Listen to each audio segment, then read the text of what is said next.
Hello and shalom, everyone and YouTube world, everybody there who's watching this.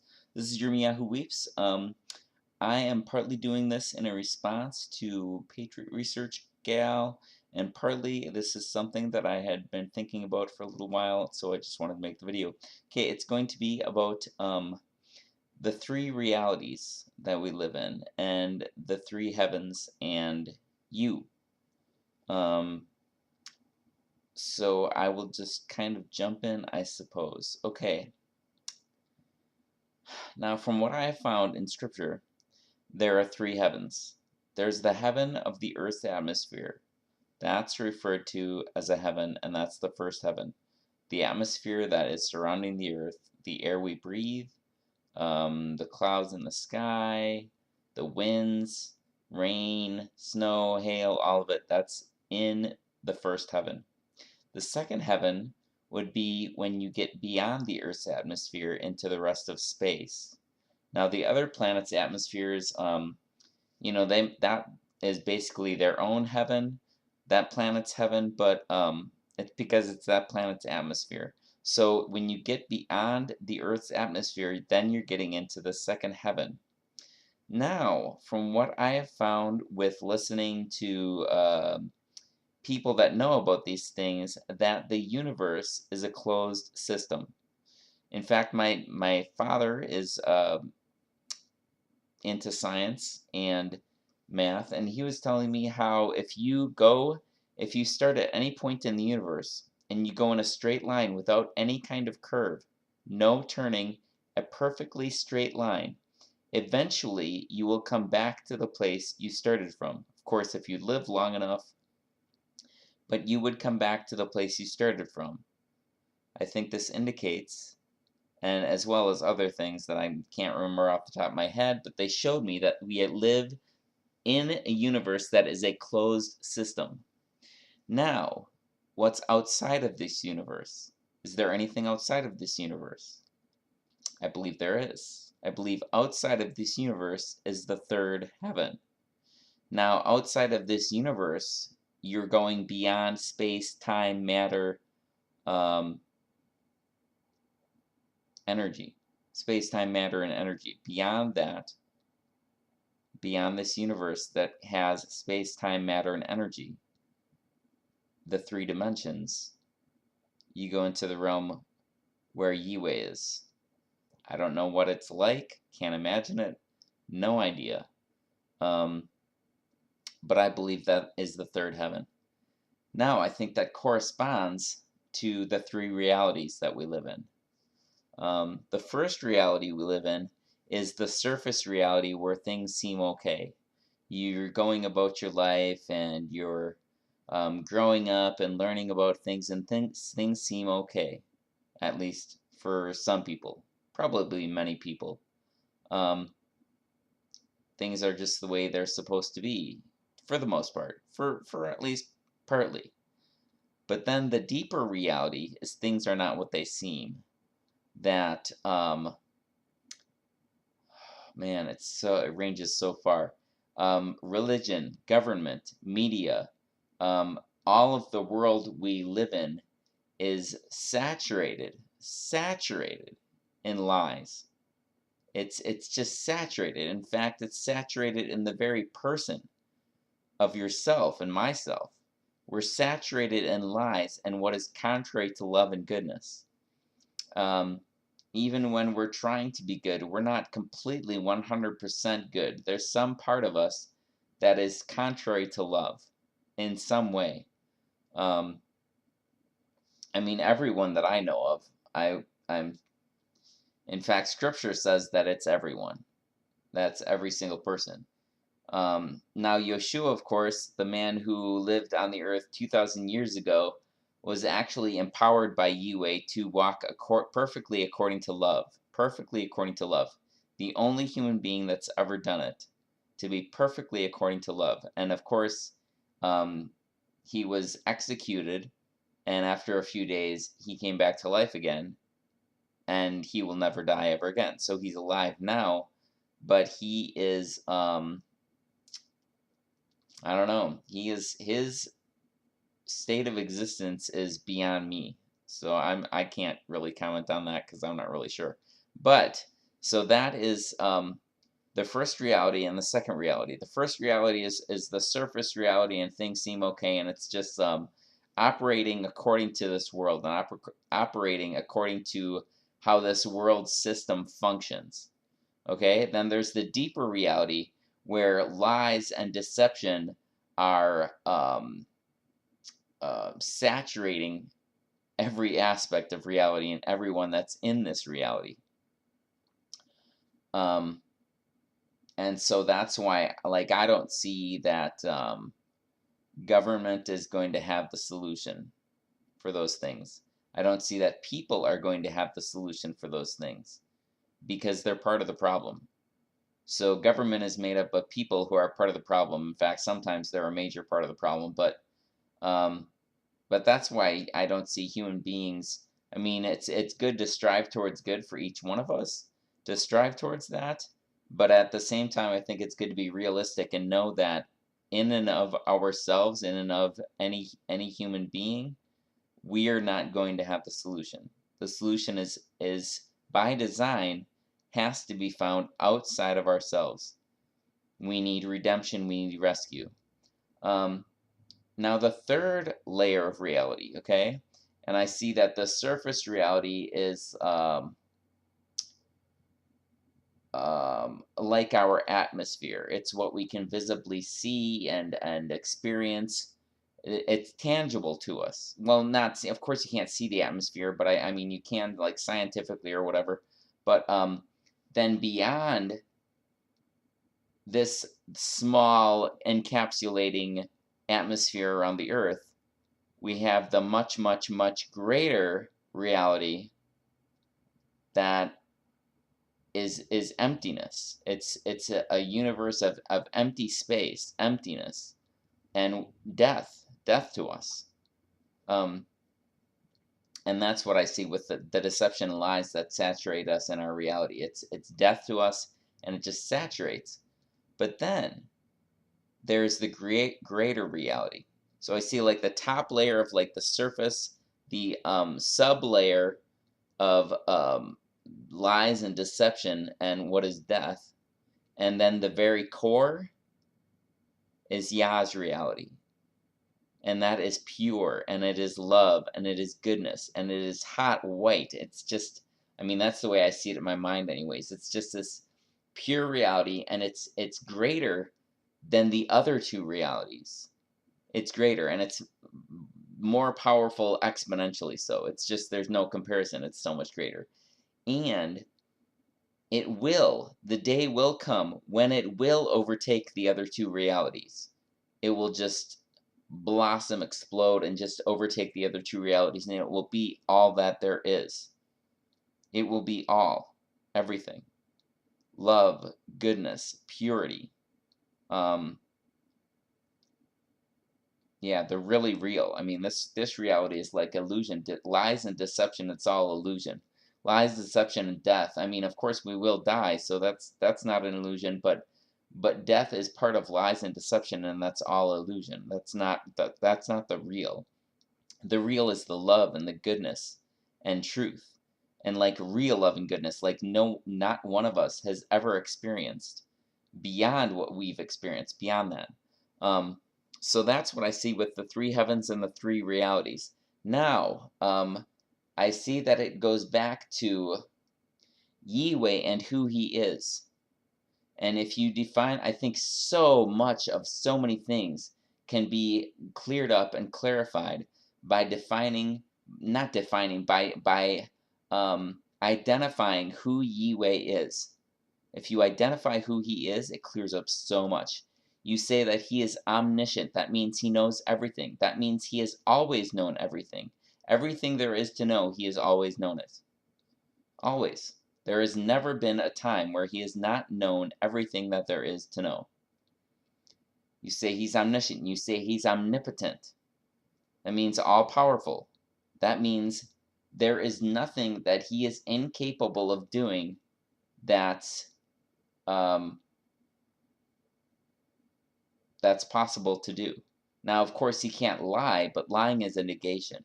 So of course, he can't do things that are contrary to his character, and he can't do negations because that's like saying, can he not tell the truth? Well, no, he has to tell the truth because that's according to his character. Can he, um, can you not think while you're thinking?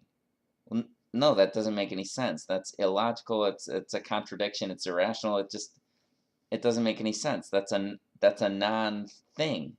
It's nothing. So of course, I mean these things that when it says that he can do anything, there are things that he can't do, like lying or sinning or being less than himself, because those are contradictions.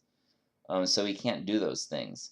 But he is all powerful, and he is in absolute complete control over everything that ever happens, has ever happened, or will ever happen. So he's omniscient, omnipotent, omnipresent. He is everywhere. There is nowhere that he is not. He's everywhere. Everywhere. And he's um, omni-good, omni-loving.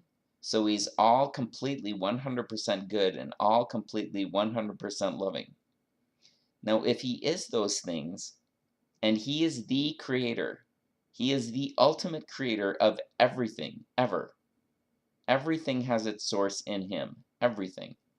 If he is the ultimate creator and he made you or any other human being, then his basis for making you or any other human being is love.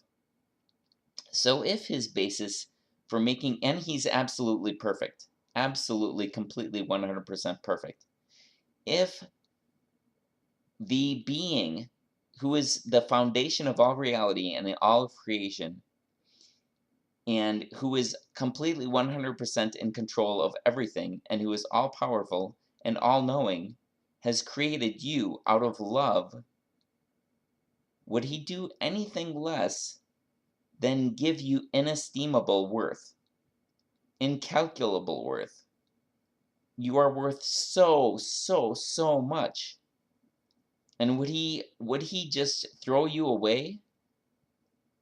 Even if he did it temporarily, it would only be a temporary thing. Because we all die and we all suffer and we all get broken, and but that's a temporary thing. All of that is temporary. That's just part of the journey, part of the process. So since you are incalculably valuable, inestimably valuable, tremendously valuable, valuable beyond measure, you have good coming to you because your creator loves you, passionately loves you, and has purpose in all of this. So even though we live in this reality of illusion, like a false surface reality that's underlined by illusion and lies and deception, and frailty and death and bad and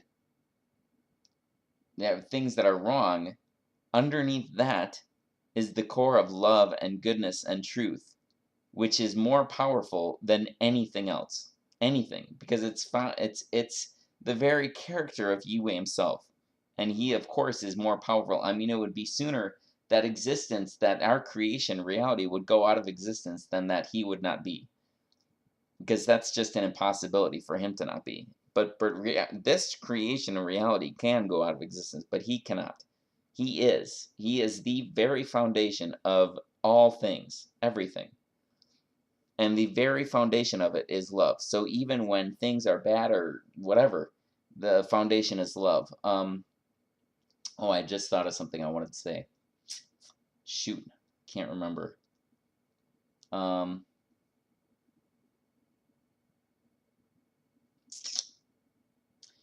That's what I was going to say. So my way of looking at it is, it does not matter if you're intelligent or not, if you're wise or not. I mean, it matters in a way, but you'll see what I'm going to say. If you are attractive or not, good looking or not, if you have health or not, if you're rich or not, all of those things, they're immaterial. They're only temporary things anyways. Who you are is so incredibly valuable. So incredibly valuable. That's the way the Creator sees you. And He will not let you go. He will not let you go. He will not stop His process with you, that He will bring you, He will complete the process in you of bringing you to fruition, fulfillment, um, bringing the optimal good to you, and bringing to fruition all of who you really, really are, and not you that's contaminated by the crap in this world, in this life, and whatever sin or anything else, whatever's contrary to Him. That's only a temporary construct. That's not going to last. But he will bring that process to fruition of making you good and pure, and pleasing to Him. Right now we're in this it's almost kind of like a play. It's all of history, I believe, is all for the purpose of getting to know our Creator, and um, all of us will benefit each other eventually by, and we are already, but we will benefit each other by displaying things about our Creator so that we can know Him fully. Um, so I don't really concern myself. I mean, I try to be aware sometimes of what's going on in the world, but if there's things that are troubles, or I mean, even death and torture and stuff like that, um, whatever is going to happen is purposed by the Creator, um, who loves me and who has good in store for me, even if it can be hard to see sometimes, even if the world seems to contradict that. If the world contradicts Him, the world will be shown to be false. He will not be. He can't be. It's impossible. So, regardless of who you are, regardless of how life seems, regardless of what you're going through, regardless of how you see yourself, regardless of whether you feel like you're doing good or not, um, He will bring that to fulfillment, bring that process to fulfillment, to bring you to the optimal good. Um, Now, of course, if you're doing bad or doing wrong, He says not to do that and to stop. And if you don't stop, you'll get corrected. You'll get disciplined. Um, and every one of us will be disciplined. But if I mean, if you're doing wrong or doing bad or doing what's contrary to Him and His instructions, it just means that you're going to have to be disciplined for it. So, so I think it's wise to not do those things, to be according to Him, and to walk according to love. And the definition of love is found in His Torah, His instructions, um, which is known as the first 5 books of the Bible: Genesis through Deuteronomy, Bereshit through Devarim, and then extrapolated on through the rest of Scripture, through the rest of the Bible. Anyways, yeah, so that's what I see with the three heavens and our three realities, and you and who you are, and how He sees you. And if you have Him, and if He has you, which He does, then the rest of it is just surface, and is not as important. So whoever you are, you have tremendous, tremendous worth, invaluable worth. Um, just be by who you are, and He has placed treasure in you from Himself that cannot be found anywhere else in all of creation and all time. So you're incredibly valuable, just in who you are. So you just be yourself, and let Him guide you, and um, complete His process in you, because we're heading to a good destination. Good destination.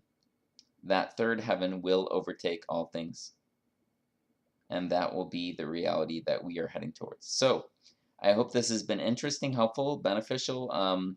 Feel free to leave comments, feedback, any kind of response. Shalom. Thank you very much for watching, and au revoir, arrivederci, slán, dos vidania, adios, ni hao, auf Wiedersehen,